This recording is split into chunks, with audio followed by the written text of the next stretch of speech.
Assalamualaikum warahmatullahi wabarakatuh. Halo pemirsa, apa kabar? Senang sekali saya Rita Mayanti kembali menyapa Anda dalam program Melekat, Mengenal Lebih Dekat.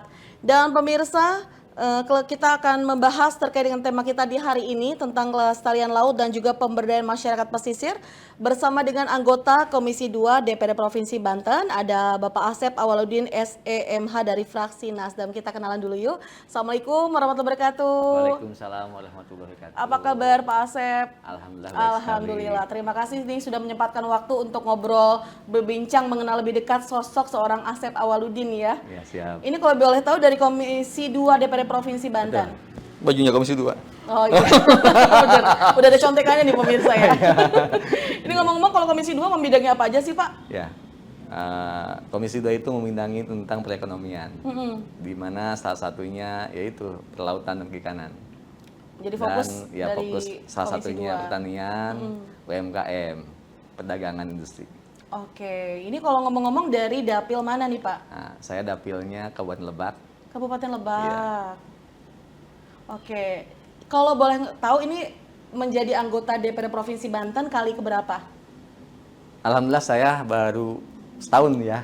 Baru kali Jadi pertama anggota, berarti. iya. Wah, berarti wajah baru ya di parlemen Di DPRD Provinsi Banten Di Provinsi satu. Banten Iya. seperti itu. Ini kalau boleh flashback nih, sebenarnya awal mula bisa diperkenalkan dulu nggak sih ke pemirsa ini backgroundnya seperti apa sih seorang Asep Awaludin ini Pak? Oh, iya. Dari kecil, Kenalan dari ya? iya dari kecil SMP, SMA, sekolahnya gitu kan. Siapa ada teman-temannya yang mungkin pemirsa di rumah yang kenal nih sama sosok dari Pak Asep ini. Pasti ada yang kenal. Pasti orang banyak Banten. ya. Apa terkenal nih kayaknya di Lebak nih ya.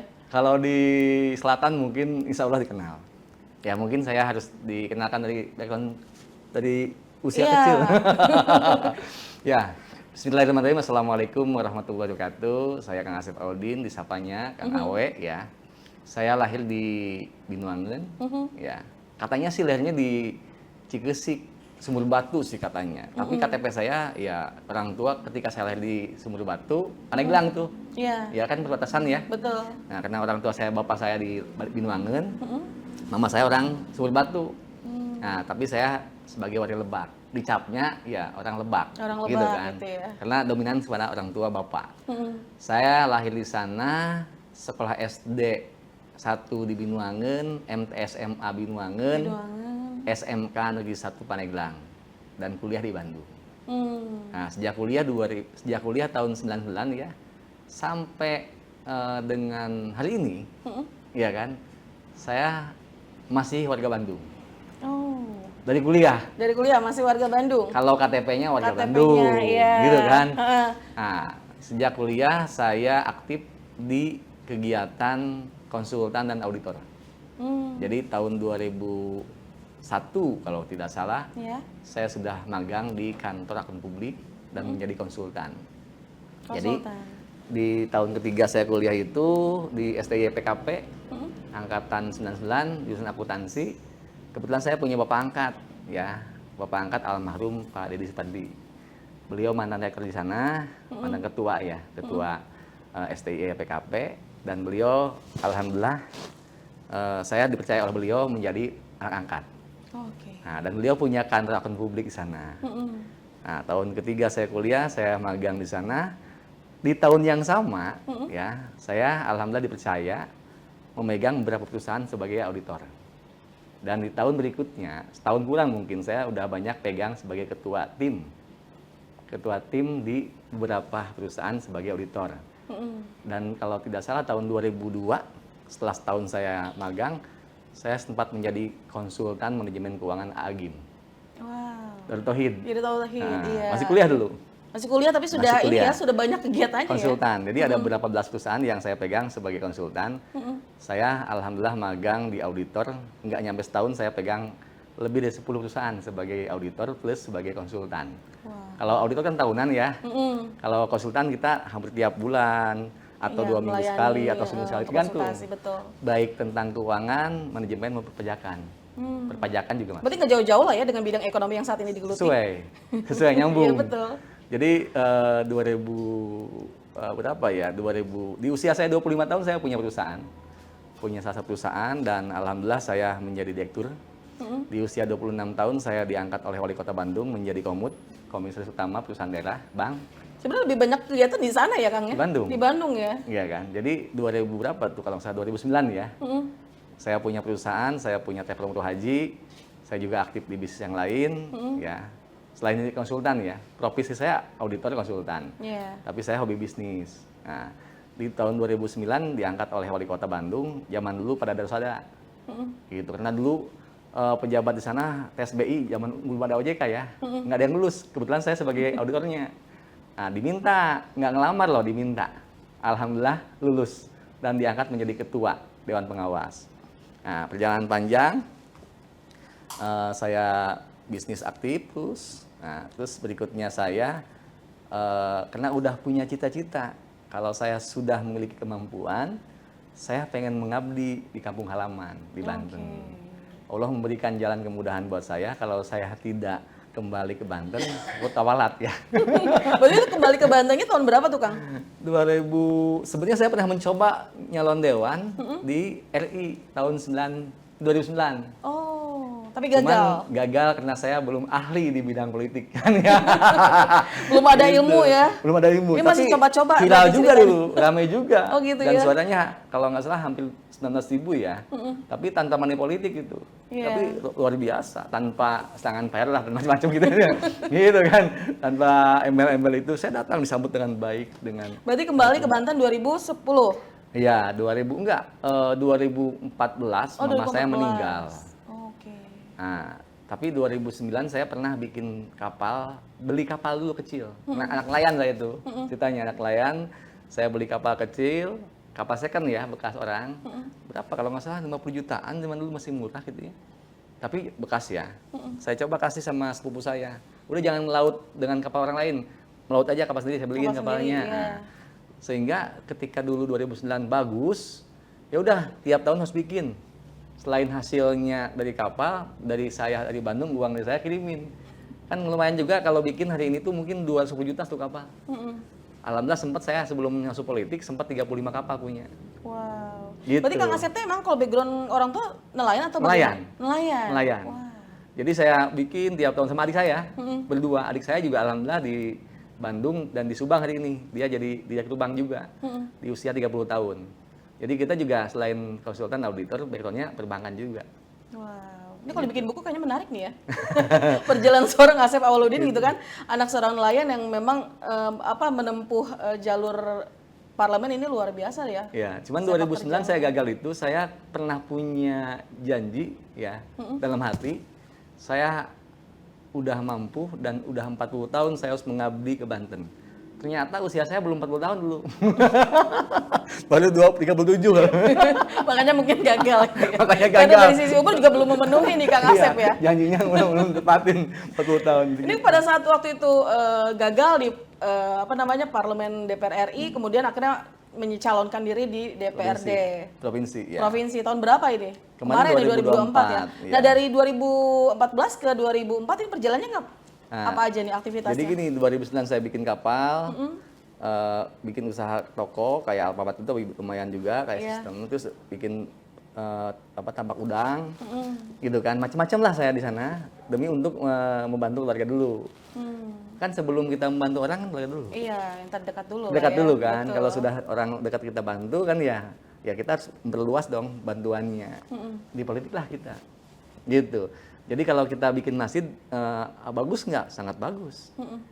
Tapi hanya satu kampung aja yang menikmati kebaikan kita. Betul. Berapa kita bikin masjid ya kan habisnya, betul nggak? Tapi kalau saya jadi public figure atau saya jadi pejabat publik, ya kan, insya Allah akan lebih luas manfaatnya.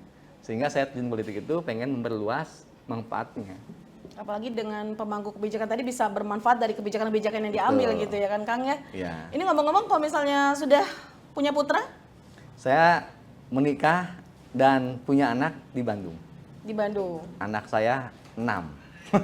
Ini maksudnya di Bandung, berarti di Banten ada juga? Klarifikasi langsung di Orang sini. Bandung. Orang Bandung. Iya. Anak 6, wow Anak luar 6, ya. biasa. Di TikTok udah tahu semua. Kang, ini kalau misalnya kan 2009 sempat nyalon, itu juga dari Partai Nasdem juga? Ya, jadi gini perjalanan 2014 mama saya meninggal. Saya 2014 sering ke Binuangen, ke Banten, ya. Itu latar belakangnya apa? Karena mamah meninggal, saya tidak mau kehilangan momen dekat dengan orang tua jarang. Iya. Jadi ketika mama saya meninggal kan, mama saya itu dulu lebih banyak ke Bandung. Jadi 2014 itu, ya kan, tahun terpukul saya. Ketika saya banyak kesibukan usaha, kerja, mama saya ke Bandung pun jarang ketemu langsung ngobrol biasa gitu kan. Sehingga ketika mama meninggal itu, momen saya punya orang tua satu lagi. Makanya saya lebih intens ke Banten. Nah 2014, padahal dulu 2009 juga udah bikin usaha ya, tapi kan setahun 2 kali doang, asal halo-halo doang lah udah aja gitu ya. Nah akhirnya saya menjadwalkan lebih rutin 2 bulan sekali gitu kan, setelah 2014. Nah 2019 sebenarnya masuk di politik itu saya belum waktunya. Dorongan 2019 itu karena 2017 dulu ada beberapa kegiatan yang misalnya saya harus masuk ke politik tuh. Betul. Karena dorongan itu, dorongan beberapa ya orang, sempat saya juga ramai 2017 mau mencalonkan bupati kan dari independen. Karena saya terus terang aja dulu nggak terlalu suka di partai politik, gitu kan. Sebetulnya saya suka dengan berpolitik, Tapi partai politik ya, tapi karena tidak terlalu suka dulu, karena banyak intriknya, banyak macam-macamnya, banyak kotornya gitu. Bukan politik yang saya nggak suka, Iya. tapi orang-orang yang oknum-oknumnya di bermainnya sampingnya, gitu kan. betul. Karena saya dulu aktif juga di Bandung sebagai auditor, banyak kenal dengan para pejabat, bahkan saya kan sempat jadi setingkat eselon 2. Saya mungkin kalau di usia saya 26 tahun sudah menjadi ketua dewan pengawas, itu setingkat eselon 2 di Kabupaten Bandung, di Kota Bandung, Provinsi Jawa Barat. Buat saya itu prestasi yang tidak bisa dibeli dengan uang. betul. Saya bisa jadi komisaris direktur di perusahaan saya kalau banyak duit, siapapun. Tapi tidak semua orang bisa kerja mengabdi dengan jabatan tertinggi di perusahaan daerah di usia muda. Bahkan saya sebenarnya mah banyak tawaran juga di sana, itu terbuka. Bahkan untuk jadi komisaris BUMN juga, ya kan, tidak mau kemungkinan. Tapi setelah saya jadi pengalaman jadi ketua dewan pengawas, pengelola perusahaan daerah, konsultan daerah juga saya. Saya hampir 60% pegang perusahaan daerah di Jabar. Jawa Barat. Sebagai konsultan. Konsultan tadi betul. Gitu. Nah, saya tidak mau lagi, ya kan? Sudah saatnya gitu kan. Betul, nggak saatnya mengambil. saya pemangku kebijakan ke depan, gitu kan ya? Iya, Di betul. politik, entah jadi bupati, gubernur, presiden kan? Kan mimpi politik jangan sedang-sedang, harus tinggi. Pak Jokowi bisa, masa saya nggak bisa kan gitu? Betul nggak? Prabowo Dan bisa, masa kita nggak sosok bisa? Kang Asep, Kang Awe ini menjadi salah satu sosok yang mungkin dibanggakan oleh atau didamkan oleh kepala daerah gitu kan. Bagaimana nantinya putra daerah akhirnya kembali gitu kan, bisa bermanfaat untuk daerahnya masing-masing ya. Nah, mudah-mudahan ke depan ya. Tapi paradigma saat ini masih belum terbuka ya. Karena saya biasa terbuka, kita biasa diskusi dengan orang-orang yang ya mungkin ya yang lebih punya pengalaman dibanding saya. Kita dapat ilmu pengalaman dari mereka. Kita terbuka dan kita positive thinking itu penting. Meskipun saya banyak usaha di sini, banyak ketipu. Aduh, itu jadi suka duka juga itu kayaknya masuk Tapi kan dalam tidak boleh diem, Teh. Iya, Tidak betul. boleh kita juga, oh ini, itu bagian dinamika perjalanan kita lah. Kang Awe ini kalau misalnya dukungan keluarga nih, istri dan juga 6 orang anak seperti apa nih? Ini PP ya atau bagaimana? Saya doktrin mereka dari kecil. Bahwa saya jadi konsultan, jadi auditor itu sering keliling. Jadi kayak Dewan aja lah, hari ini kan saya tiap hari keliling. Iya. Kan? Nah, saya jadi pengusaha, jadi komisaris, ya, direktur, jadi auditor, jadi konsultan, kan hampir tiap hari keliling. Iya. Tapi kalau di sana, banyak kan pulang ke rumah. Kalau di sini saya kadang ke selatan, kadang di Rangkas Bitung, gitu kan. Membagi waktu dengan Iya. keluarganya seperti apa nih? Ya kadang-kadang seminggu sekali ketemu. Seminggu sekali. Ya kadang harus ke Deket lah ya Bandung Iya. ya, ada kereta Wus ya. Betul. Kadang harus Tangerang Raya, Tangerang. Saya rumah di BSD juga. Oh di BSD. Gitu. Sekali-kali mungkin seminggu 2 kali, sebulan 2 kali saya ke Bandung. Itu pun hanya sehari 2 hari. Bandung. Kenapa nggak diboyong ke sini Kang? Anak saya sekolah di sana dan kebetulan tidak ini. Kalau istri di sini. Oh istri di sini, hanya Istri- anak-anak yang istri di di sana. sini, istri di BSD, tinggalnya di Iya. Rangkas Bitung sebagai anggota dewan juga di Kabupaten Lebak. Wow. Gitu. Luar Nggak biasa. sengaja. Nggak Tadinya sengaja. adik saya nggak jadi melanjutkan, akhirnya diganti sama istri, mepet kan waktunya. Nah ini suka dukanya apa nih Kang? Setelah 1 tahun ya sudah berkecimpung gitu kan menjadi anggota dewan. Kemarin juga udah beberapa kali, mungkin 4 kali ya reses gitu kan bertemu dengan konstituen di Paradapil. Ini bagaimana perasaan menjadi anggota DPRD? Sukanya saya dekat dengan masyarakat itu luar biasa, karena ada banyak ya harapan-harapan masyarakat. ada banyak ya sentuhan masyarakat itu yang itu betul-betul saya rasakan. Ya, itu kita itu gimana ya? Kalau saya mungkin ya, meskipun saya banyak tinggal di kota, karena saya orang kampung, saya selalu bahagia ketika di tengah-tengah masyarakat. Ngobrol, bercanda, heureuy lah gitu ya. Dalam reses juga saya dialog-dialog ringan, bercanda itu udah biasa. Dan itu bukan sesuatu yang yang hal yang gitu buat saya hal lumrah lah. Karena saya dibiasakan kayak gitu dari dulu. Jadi kata orang, udah sukses semuanya gini, enggak kalau saya. Karena emang saya lahirnya dari sana, dari itu. Itu kesukaan saya ketika apalagi saya mampu memperjuangkan aspirasinya. Itu yang sangat ya kan dibutuhkan masyarakat. Betul. Tapi duka saya ternyata jadi anggota Dewan Provinsi hanya segini ya kewenangannya. Itu kan? Kita tidak bisa membawa dampak besar.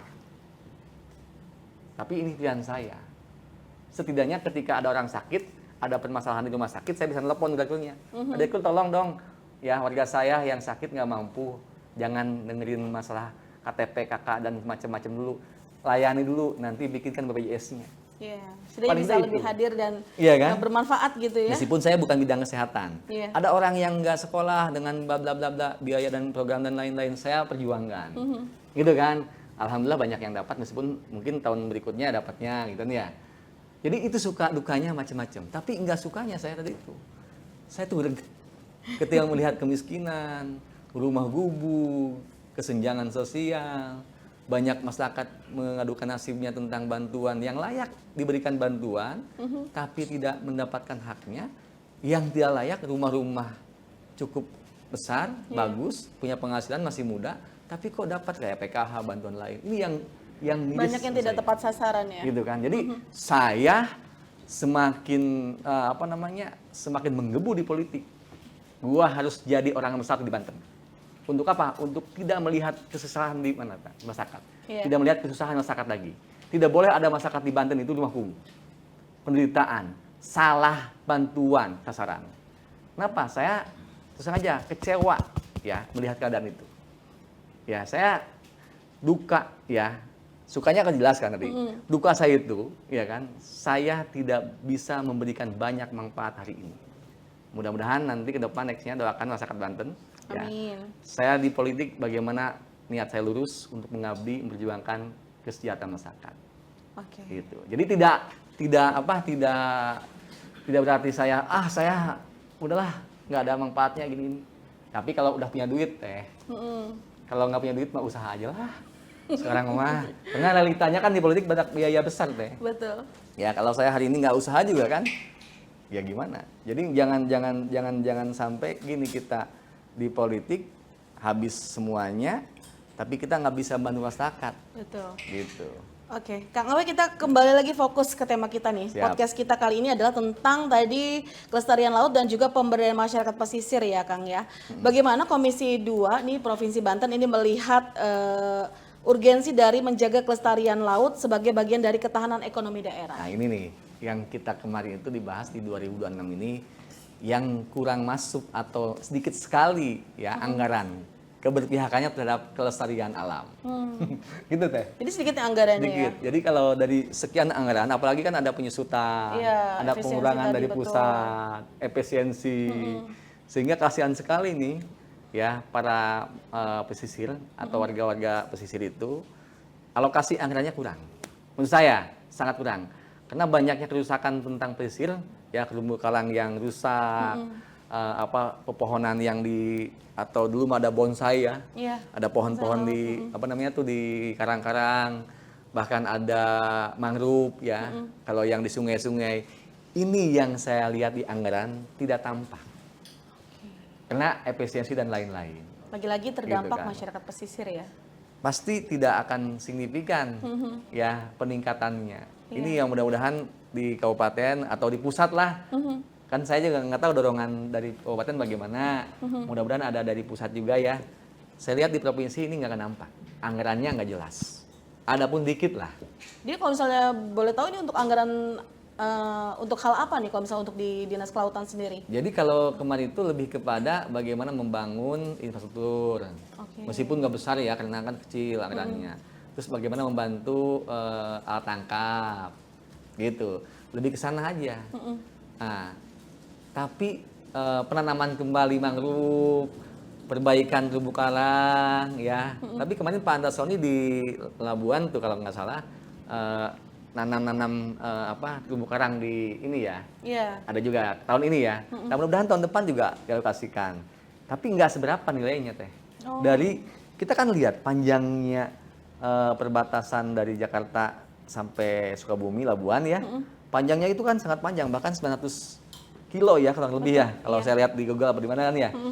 Itu kan dengan anggaran itu kan tidak memadai ya. jauh sekali dari itu. Berapa persennya? Bahkan keberpihakan terhadap itu kurang. Kan kita Kalau pandangan Kang Awe terhadap budidaya laut ini seperti apa nih? Budidaya laut itu di Banten terutama sangat-sangat kurang maksimal. Masih kurang maksimal. Maksimal. Kenapa? Karena budidaya laut itu juga kan harus melihat dari struktur. Di mana nih yang bisa dibudidayakan? Iya. Iya kan? Kalau dibudidayakan laut itu, laut ya. Di daerah lain mungkin kayak ombaknya tenang, bagus ya. Mungkin bisa lebih mudah. Kalau di Banten itu relatif agak ombaknya besar kalau di wilayah selatan. Kalaupun mau di Pandeglang itu wilayahnya wilayah sumur gitu kan ya. Ada sumur pun nggak semuanya, ada wilayah-wilayah yang agak tenang lautnya. Sehingga bisa dibudidayakan untuk laut. Tapi kalau untuk di pesisiran, budidaya kayak kerapu apa masih bisa. Itu pun kadang-kadang ada yang pencemaran teh. Oh. Jadi tidak boleh budidaya itu di lingkungan dekat dengan warga. Karena airnya asin dan nantinya akan berdampak kepada sumur-sumur warga. Tadi sumur resapannya. Itu banyak ditemukan terutama yang di selatan. Kalau itu budidaya kerapu ya kayak gitu. Iya. Dampak udah makan erosi ya, banjirnya laut ke daratan ya. Kalau ombak pasangan besar itu kan menimbulkan kan gelombang atau enggak masuk ke tanah rumah warga. Tapi lama-lama kan airnya kan asin. Gitu. Ditambah itu budidaya. Sebaiknya sih kalau ada budidaya pun jangan di dekat warga, rumah-rumah warga. Ya minimal berapa kilo gitu dari ini. Iya. Kalau terkait dengan pemberdayaan masyarakat pesisir nih, Kang Awe melihatnya sejauh apa nih peran pemerintah ataupun juga perhatian pemerintah terhadap pemberdayaan masyarakat pesisir sendiri sejauh ini? Sejauh ini belum banyak yang diberikan ya terhadap masyarakat pesisir. Yeah. Apalagi kemarin kita lihat kan di Citiwis, di Kabupaten Tangerang ya, itu kan pemberiannya belum maksimal. Bahkan saya sampaikan juga, ini hadirin nggak sih pemerintah kepada masyarakat yang di PIK 2 ini, gitu kan ya? Yeah. Artinya pemberian terhadap keamanan, keselamatannya aja kurang, apalagi terhadap kesejahteraannya. Betul. Mereka teriak, gimana nanti kalau mereka tidak bisa melaut, tidak bisa berbudidaya, tanahnya digerus, dihabisin oleh pembangunan. Kalau kemarin pada saat reses, apa yang paling banyak disampaikan oleh masyarakat pesisir sana kemarin? Kebetulan saya kemarin dapil saya Lebak, kemarin ya, Yeah. itu saya kebetulan itu kebagian bukan di wilayah untuk pesisir, tapi kebagiannya wilayahnya pertanian. Oh, bagian pertanian. Sebelumnya udah ada pernah, beberapa kali kan kita ganti-ganti. Betul. Jadi tidak semua. Pada saat ke wilayah perikanan tadi, kelautan, ini paling banyak apa yang dikeluhkan oleh para nelayan? Paling banyak dikeluhkan oleh nelayan itu adalah ketika pacaklik. Tahu pacaklik? Iya. Nah, jadi ketika kesusahan nelayan tidak melaut, nah peran pemerintah itu. Dan termasuk mungkin di masa-masa saat ini ya, masa ombaknya besar, cuaca ekstrim saat ini, gelombang tinggi. Jadi ketika kita perhatian ya. Tapi gini teh, ada juga yang harus diperhatikan ya, karena menarik juga sih dari segi kehidupan nelayan ya. Menarik juga mereka itu sebetulnya ketika ikan melimpah, hasil tangkap besar, mereka boros gaya hidup. Manajemennya. Jadi gini, itu kan kepada personal ya. Bisa nggak pemerintah intervensi? Bisa, dengan pendidikan, dengan sosialisasi. Bagaimana? Sebetulnya gini, kalau melihat tentang pendapatan ya nelayan, penghasilan ya, apakah nelayan penghasilannya besar tidak? Ya kan? Dibanding jadi pegawai karyawan biasa, lebih baik penghasilan nelayan sebetulnya. Lebih besar sana ya? Iya kan, sebetulnya kan. Iya betul. Kalau saya Iya kan? Membandingkan nih, contohnya gini. Nelayan saya pernah saya punya pengalaman, saya punya kapal, satu kapal itu, dia aleman namanya. Sebulan tuh 4 kali melaut di aleman. Itu bisa jadi pendapatan dia itu satu orang itu 3 sampai 5 juta Per? per bulan. Kan dibaginya tuh, 4 kali melaut dibagi. Iya. Tapi mereka tiap melaut pulang dapat uang makan. Bisa 500.000 per orang. Iya. Jadi di luar pembagian itu. Mm-mm. Contohnya gini, kebagian juragan 100 juta selama sebulan. Dibagi 2, kan beda juragan, beda kebijakan ya. Iya. Ada yang dibagi 60-40, ada yang dibagi 50-50. 50-50. Kebetulan kalau saya dulu 50-50. Karena kan 60 juragan dulu mah ya, 40 nelayan. Iya. Kan juragan menanggung risiko. Kalau saya kebetulan dulu 50-50, karena pengen nelayan lebih sejahtera. Iya. Gitu kan, meskipun dulu saya di polemik juga, ketidakbiasaan lah, ini loyal kepada nelayan. Plus saya kalau nelayannya itu sukses melaut, untungnya besar, penjualannya tinggi, saya kasih bonus. Bonus lagi. Kalau kebagian saya 25 juta, hak sayanya bersih, berarti 5 jutanya saya berikan kepada nelayan lagi. Secara bos kapalnya juga ini ya, ahli accounting ya. Karena gini bos saya, kalau kebagian kita 50 juta nih, Iya. bersih ya dari BBM itu. Harusnya kan 25 juta ewang tuh, 20 juta nelayan, 20 juta saya. Iya kan? Tapi karena saya udah punya komitmen kebijakan, kalau di atas 20 juta hak saya kebagian akan saya kembalikan cashback 5 juta. Biar mereka dapat kebagian 30 juta, saya 20 juta. Berarti faktor dari pendidikan tadi, maksudnya dari pendidikan terkait dengan keuangan tadi juga manajemen keuangan ini bisa menjadi salah satu faktor belum sejahteranya Iya. nelayan gitu Betul. ya. Makanya harusnya sih ada intervensi dari pemerintah, Iya. bagaimana mereka bisa merubah pola pikir, iya kan, ke depan untuk kesejahteraan anak-anaknya. Karena teh kalau lagi panen ya, kayak apalagi kalau benur nih nelayan ya, Iya. udang kecil itu ya, macam emasnya kita langguyan teh. Handphone gue, waduh gitu kan. Kalau seandainya kan lagi musim-musim ini ya, Iya. gitu. Makanya sebenarnya ini bukan masalah penghasilan sebenarnya. Ada kan nggak dorongan dari upaya dorongan dari DPR sendiri, Kang Awe, terkait dengan upaya tadi memberikan edukasi pendidikan kepada para nelayan tadi? Karena saya emang ya tidak all out fokus di sana dulu ya, bisnis sayanya. Iya. Saya kan di sana kan hanya bisnis untuk menghidupi keluarga aja. Semuanya buat keluarga teh, tidak diambil ke kas pribadi saya. Jadi hasil saya itu sebenarnya bukan diambil kas saya, masuk tabungan saya bukan. Tapi untuk kalau saya dulu ada keuntungan bikin rumah kumuh, sisanya buat bikin kapal lagi. Yeah. Jadi tiap tahun saya minimal harus bikin 2 kapal dari keuntungan supaya tambah banyak gitu kan ya. Dulu itu sehingga dapat puluhan kapal dulu tuh. Nah, kalau saya kan di Bandung punya penghasilan yang rutin. Udah cukup lah membiayai anak istri. Yeah. Di sini saya pengen membiayai keluarga, sehingga pemikiran saya dulu diperbanyak. Tapi nelayan itu sedikit deh yang mau melaut. Artinya gini, kita krisis ya nelayan. Yang muda-muda nggak mau nelayan. Nggak ada regenerasi ya? Regenerasi. Kayak petani lah. Iya betul, sama saya. Harus ada modernisasi, harus ada inovasi sebenarnya. Gitu kan. Dan yang paling penting bagaimana ya mensosialisasikan ke nelayan itu sejahtera kayak gini modelnya. Kalau kita contohnya jadi pegawai biasa, berapa UMR-nya di Lebak? Nggak nyampe 3 juta kan? Iya. Betul nggak? Betul. Saya ada catatan dulu ya. Nelayan 1 bulan bisa kebagian minimal 5 juta. Wah. Per orang. Per orang. Belum belum jurumudinya. Kalau satu kapal contohnya 4 orang dah ya. Kebagian 20 juta berapa coba? 5 juta kan? Kemudian terakhir nih mungkin sebelum kita pamitan ini, dorongan apa nih mungkin yang bisa pesan lah, semacam pesan yang mungkin bisa diberikan oleh Kang Awe kepada masyarakat pesisir agar bagaimana nantinya mereka bisa meningkatkan taraf hidup dan juga meningkatkan kesejahteraan nih dari sisi penghasilan tadi. Nilai tambah ya. Iya. Jadi gini, selain mereka itu gini teh, nelayan itu kan ibu-ibu kadang-kadang nganggur. Ya, bapak-bapaknya berlayar, Laut, ya. melaut, ibu-ibunya kadang-kadang nganggur.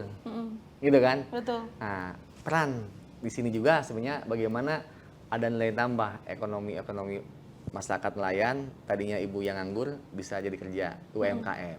Nah, di pesisir itu di Banten terutama ya, masih kalah dengan kayak di apa namanya itu Pangandaran. Pangandaran.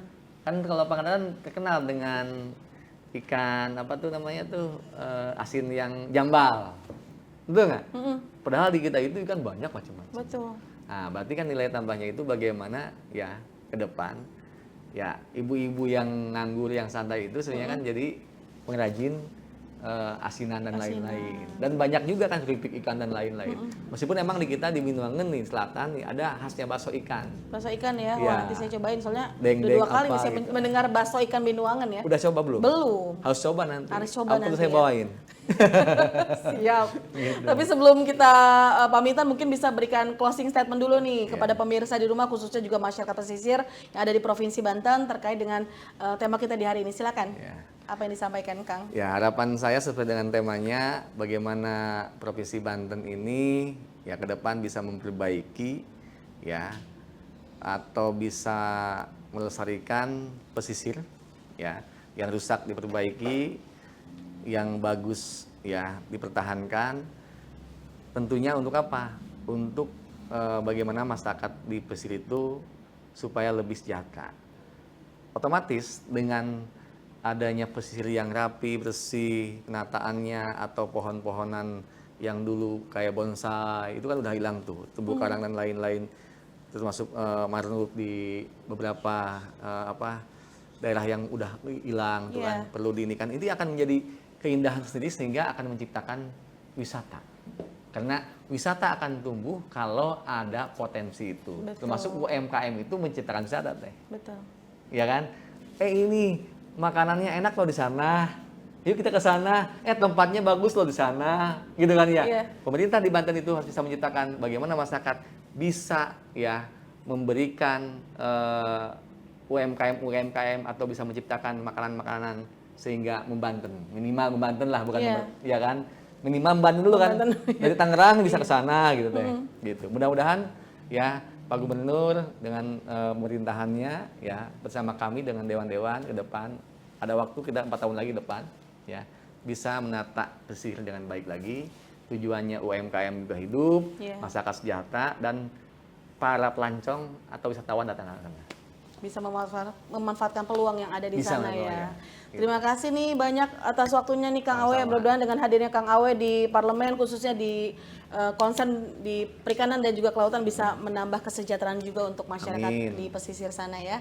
Sukses terus dan pemirsa terima kasih sudah setengah jam bersama kami dalam program Melekat Mengenal Lebih Dekat dan saksikan kami kembali dalam episode-episode lainnya. Akhir kata saya Rita Damayanti dan juga seluruh kru yang bertugas untuk pamit dari hadapan Anda. Wassalamualaikum warahmatullahi wabarakatuh. Waalaikumsalam warahmatullahi wabarakatuh. Terima kasih.